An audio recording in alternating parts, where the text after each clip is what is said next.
오늘 말씀의 제목은 주님을 닮기 위한 조건이라는 말씀으로 함께 나누고자 합니다. 먼저 말씀에 들어가기 전에 글귀 하나를 소개할까 합니다. 내가 가는 길이라는 제목입니다. 나는 길을 걷고 있었다. 길 한가운데 깊은 구덩이 있다. 난 그곳에 빠졌다. 난 어떻게 할 수 없었다. 그건 내 잘못이었다.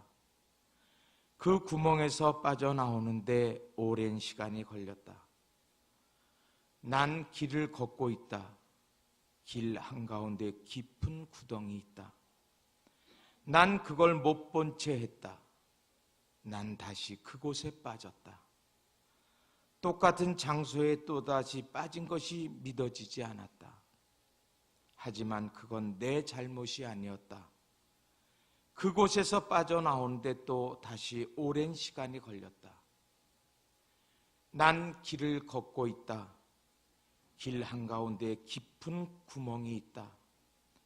난 미리 알아차렸지만 또다시 그곳에 빠졌다. 이제 하나의 습관이 되었다. 난 비로소 눈을 떴다. 난 내가 어디 있는가를 알았다. 그건 내 잘못이었다. 난 얼른 그곳에서 나왔다. 내가 길을 걷고 있는데 길 한가운데 깊은 구멍이 있다.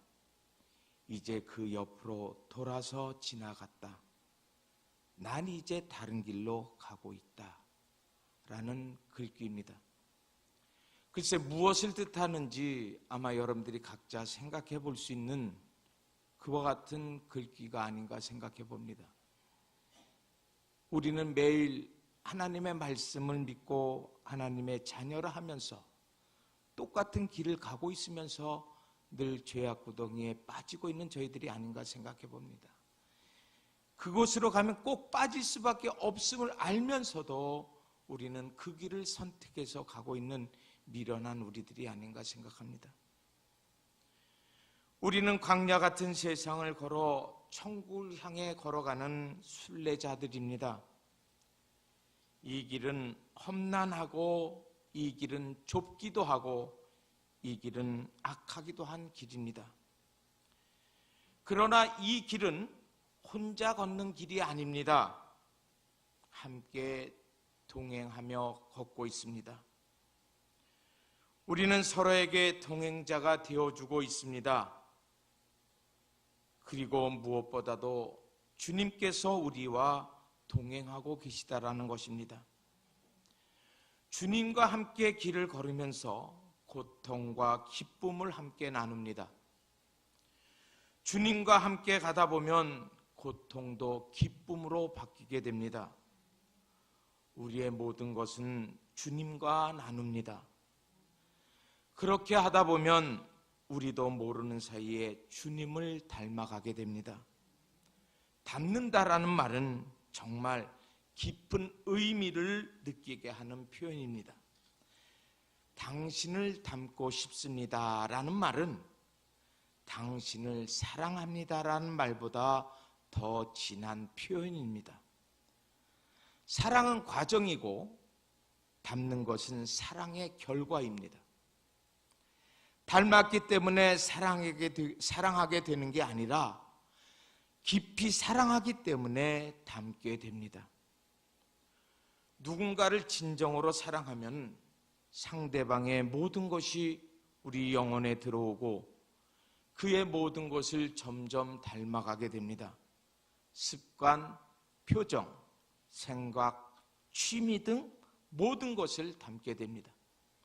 그러나 사랑하지 않는다면 상대방은 여전히 우리 마음 바깥에 있고 그를 닮을 수 없습니다. 서로 사랑하는 사람들만이 점점 닮게 되어 있습니다. 그래서 평생을 산 사랑으로 산 부부는 늙어가면서 닮게 된다고 하지 않습니까? 생각도, 식성도, 인생관도 닮는다 합니다. 심지어 외모도 닮아간다고 합니다. 그러므로 닮기를 원한다면 우리는 사랑해야 할 것입니다. 우리는 주님을 사랑하고 주님을 닮아야 합니다. 주님을 닮는다는 것, 그것은 우리의 영적 소원입니다. 주님을 닮으면 우리 영혼의 모습, 우리의 삶의 모습이 점점 변해가게 됩니다.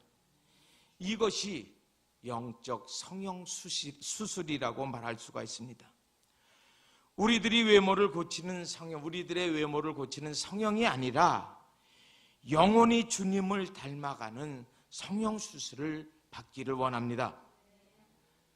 외모를 고치는 성형 수술은 몇 시간 혹은 며칠간의 입원으로도 충분할 것입니다. 하지만 영적 성형 수술에는 평생이 필요합니다. 그리고 외모를 고치는 성형 수술은 누구처럼 해주세요라고 어떠한 모델을 선택할 수 있지만은 영적 성형 수술은 선택이 없습니다. 모델은 오직 한 분, 주님이시라는 것입니다. 우리 모두는 주님을 닮아가는 귀한 삶을 살기를 바랍니다. 이렇게 되면 우리는 누구보다도 주님을 잘 알게 됩니다. 많은 사람들이, 다른 사람들이 주님은 어떤 분이십니까? 라고 우리에게 물어본다면 우리는 주님에 대해 할 말이 많은 사람이 된다는 것입니다. 우리의 신앙생활도 마찬가지입니다. 신앙생활의 경험이 길어지면 주님의 모든 것은 아닐지라도 주님께서 기뻐하는 것이 무엇인지 또한 어느 정도 알게 될 것입니다.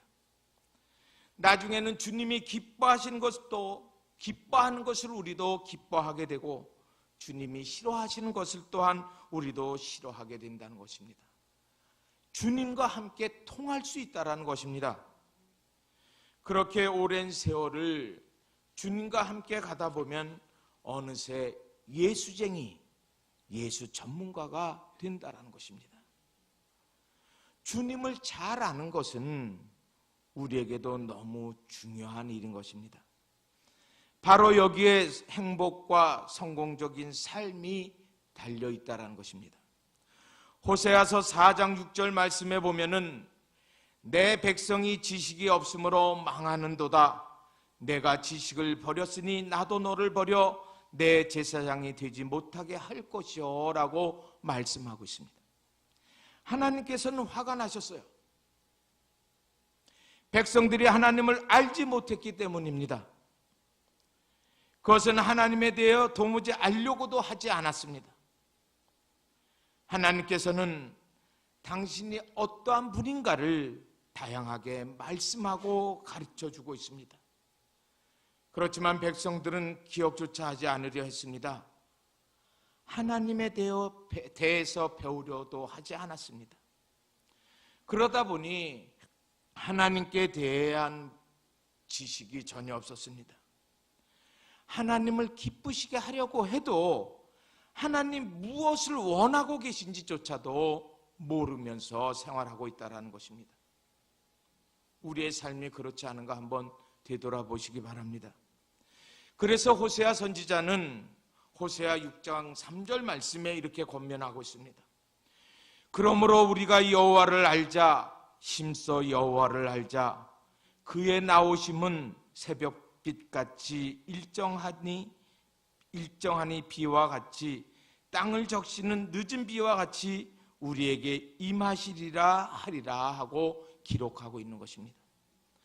하나님을 아는 것이야말로 구원의 길인 것을 깨달으시기 바랍니다. 그렇다면 우리는 어떻게 주님에 대해서 배울 수 있겠습니까? 오늘 말씀에 비추어 볼 때 첫째로 주님께로 가까이 나가야 합니다. 어느 날 예수님께서는 많은 사람들이 모인 것을 보았습니다. 즉 무리를 보신 것입니다. 그 후 예수님은 산에 오르게 됩니다. 그때 예수님은 무엇을 바라셨겠습니까? 그것은 많은 사람들이 따라 올라오는 것이었습니다. 산 아래에 있는 많은 무리들이 따라 올라오기를 기다렸던 것입니다. 그런데 유감스럽게도 사람들은 산에 오르지 않았습니다. 오늘 함께 봉독한 1절 말씀에 보면은 예수께서 무리를 보시고 산에 올라가 앉으시니 제자들이 나온지라 했습니다. 그 많은 무리들, 사람들은 산에 오르지 않았고 소수의 제자들만 예수님께 나왔습니다. 바로 이것이 문제라는 것입니다. 배우려는 사람은 스승에게로 나와야 합니다. 오지 않는 사람은 배울 수가 없습니다. 주님에 대해서 배우려면은 우리는 주님께로 나와야 합니다. 물론 세상의 학문은 독학으로도 충분합니다. 혼자서 책과 씨름하면서 배울 수 있습니다. 요즘 같은 세상에는 인터넷으로 또한 배울 수 있습니다. 그러나 영적 배움에는 독학이 없다라는 것입니다. 오늘날 주님을 배우는 가장 확실한 올바른 방법은 각 교회에서 드리는 예배에 참석하는 것입니다. 예배는 주님을 배울 수 있는 최고의 자리입니다. 예배에 꾸준히 참석하노라면 어느새 주님이 우리 마음에 와 계심을 알게 됩니다. 그리고 주님을 닮아가게 된다는 것입니다. 여러분들 주님께 나오시기 바랍니다. 주일마다 예배마다 꼭꼭 나오시기 바랍니다. 예배하는 시간에 양만큼 주님과 가까워질 수 있다는 것입니다. 절대로 주의를 범하지 말고 철저히 주의를 지키시기 바랍니다. 그러나 교회 밖의 예배는 위험합니다. 많은 이단들이 우리를 노리고 있습니다. 와서 배우라고 유혹합니다. 이런 모임은 정말 위험합니다. 신천지를 비롯한 이단들, 영혼과 가정과 인생을 파괴하는 이단에 빠져서는 절대로 안 된다는 것입니다. 우리는 교회 안에서의 예배에 충실할 수 있는 저와 여러분들이 되시길 바랍니다. 또한 주님에 대한 기록의 성경 말씀을 우리는 읽어야 할 것입니다. 성경은 주님이 어떤 분인가를 가장 잘 보여주고 잘 가르쳐주는 귀한 책인 것을, 교과서인 것을 여러분들은 아셔야 될 겁니다. 성경은 주님께서 우리에게 보내고 계시는 러브레터와 같은 아주 귀하고 귀한 책이라는 것을 여러분들이 깨달으시기 바랍니다. 그리고 무엇보다 중요한 것은 직접 배우는 것입니다. 한신교회를 심호하셨던 돌아가신 이중표 목사님의 일화 속에 이런 얘기가 있습니다. 목사님은 신학교에 입학한 후 열심히 공부를 했다고 합니다. 그러던 어느 날 기도하는 중에 감동이 왔습니다. 그에게 감동은 너는 신학교에 왜 왔느냐라는 그 어떤 질문이었습니다. 그럴 때 이 목사님은 주님에 대해 배우러 왔습니다 라고 생각하게 됩니다. 그러면 너는 누구에게 배우느냐? 내 교수님들에게 배우고 있습니다. 이렇게 얘기하는 가운데 이중표 목사님의 마음에 깨달음이 왔다고 합니다. 넌 왜 나를 배운다고 하면서 교수들에게 매달리고 그렇게 학점에 매달리고 있느냐라는 그런 생각이 들었다고 합니다. 그러면서 그에게 깨달음은 넌 내게 직접 배워라 라는 그런 말씀이었다라는 것입니다. 그 목사님은 주님께 직접 배우려고 노력했다고 합니다. 늘 주님 앞에 엎드려 기도했습니다. 성령님께 주님의 성품과 뜻과 사랑과 은혜를 깨닫게 해달라고 간구했다고 합니다. 또한 늘 주님과 동행하기를 위해서 주님처럼 겸손하고 온순하게 되기 위해서 열심히 기도했다고 하십니다. 여러분들은 어떠한 기도를 하고 있습니까? 우리 또한 그렇게 하기를 원합니다. 주님을 더 잘 알게 해 주실 것을 기도하기를 원합니다. 기도는 우리가 주님께로 가까이 나가는 가장 좋은 방법입니다. 새벽 기도회, 금요 기도회, 또한 그거 무엇보다도 개인 기도 시간을 풍성하게 가질 수 있기를 바랍니다. 마치 사랑하는 이와 데이트를 하는 마음의 속삭임으로 주님과 만나시기 바랍니다. 이렇게 한번 기도해 보시기 바랍니다. 주님, 저 오늘도 출근합니다. 제 마음에 감동을 주옵소서. 당신의 뜻을 가르쳐 주옵소서. 사무실에서 많은 사람에게 밝은 표정으로 대할 수 있도록 도와주소서. 어려운 일이 생겨도 찡그리지 않게 해주소서. 모든 일에 최선을 다하게 해주소서 라고 하루를 시작해 보시기 바랍니다. 그럴 때 여러분들은 주님과 더욱더 가까이 가실 수 있을 것입니다. 오늘도 우리들에게 말씀하고 계십니다. 우리는 주님 앞에 가까이 나가는 저와 여러분들이 되시기 바랍니다. 둘째로 심령이 가난한 사람이 되시길 바랍니다. 예수님께서는 산에 올라온 제자들을 가리키기 시작하셨는데 그 첫 마디가 심령이 가난한 자는 복이 있나니라는 말씀입니다. 여기서 가난이란 어떤 상태를 말하는 것일까요? 신약 성경에는 가난을 나타내는 두 단어가 나오게 되는데 하나는 푸토코이요, 또 하나는 페네스라는 단어입니다. 이 단어의 차이는 무엇일까요? 그것은 페네스가 상대적 빈곤을 의미한다면 푸토코이는 절대 빈곤을 의미하고 있습니다. 예를 들면 저에게 1억이라는 재산이 있습니다. 근데 옆에 보니까 어떤 사람이 3억이라는 재산을 갖고 있어요.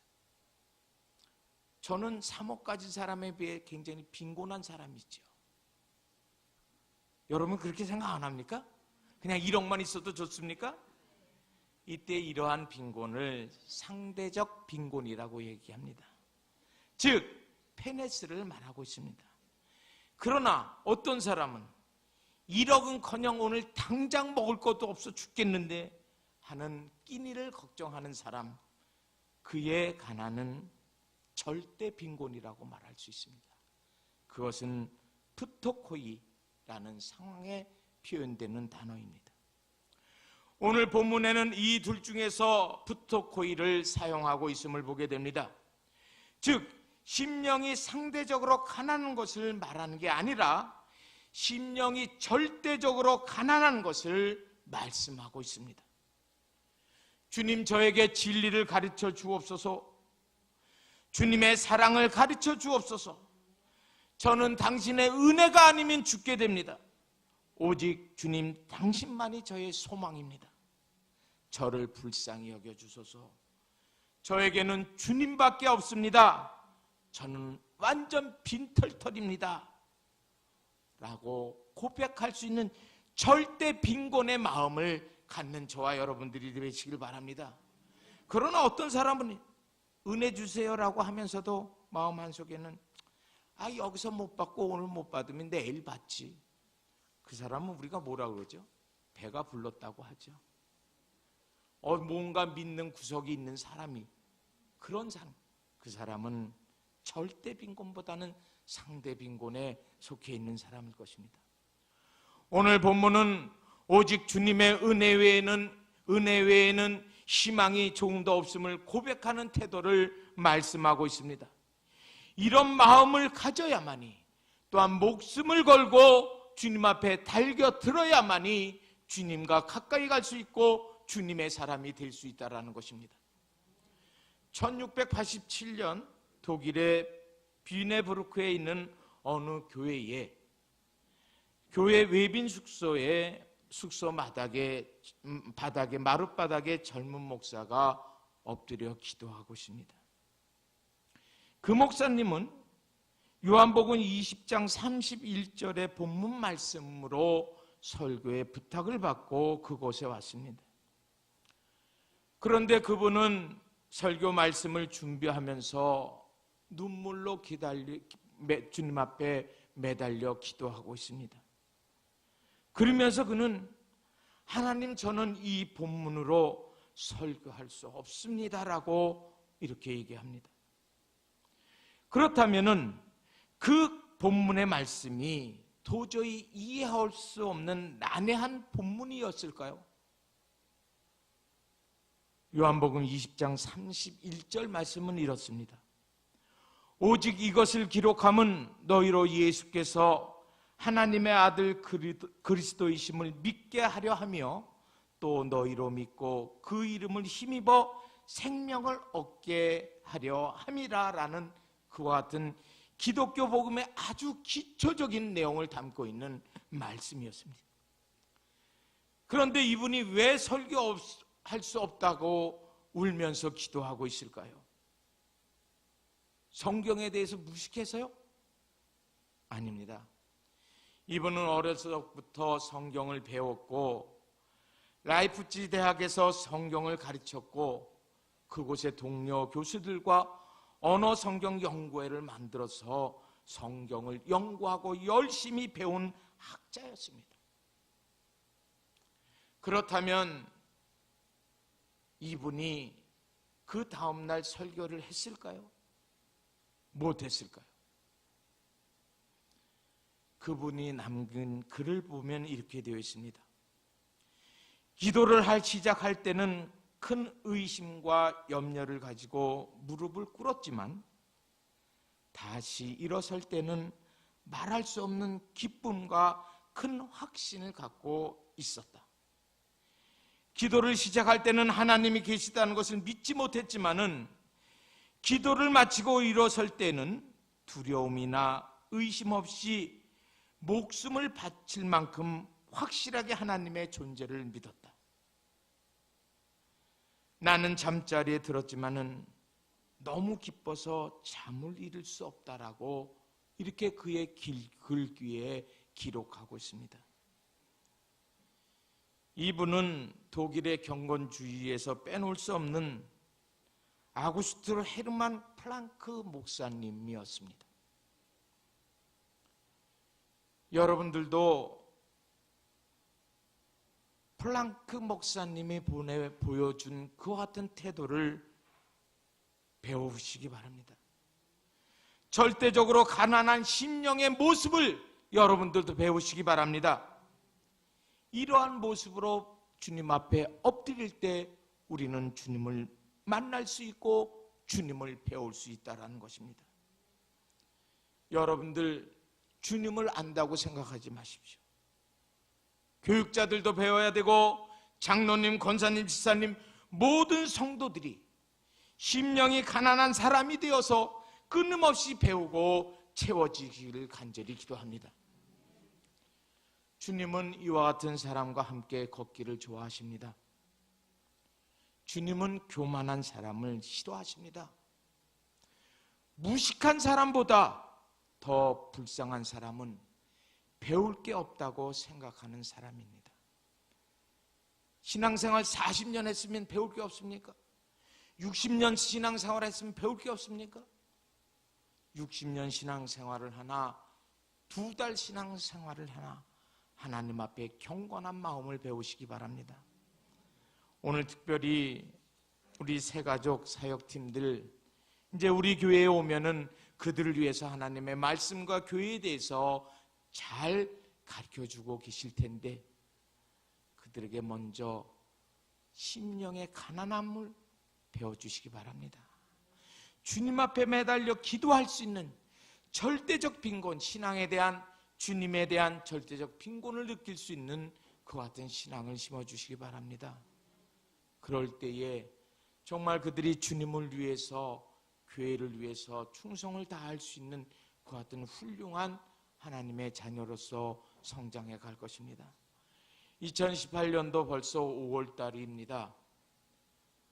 남은 한 해도 주님을 더 많이 알아가고 배우는 시간들이 되시기를 바랍니다. 이렇게 할 때 우리의 믿음이 자랄 것이고 우리의 믿음이 성숙해질 것이며 그를 통해서 부끄럽지 않은 그리스도인으로 성장해 갈 것입니다. 우리 모두 주님과 함께 걷고 배우면서 주님을 더욱더 닮아갈 수 있는 저와 여러분들이 다 되시기를 간절히 기도합니다.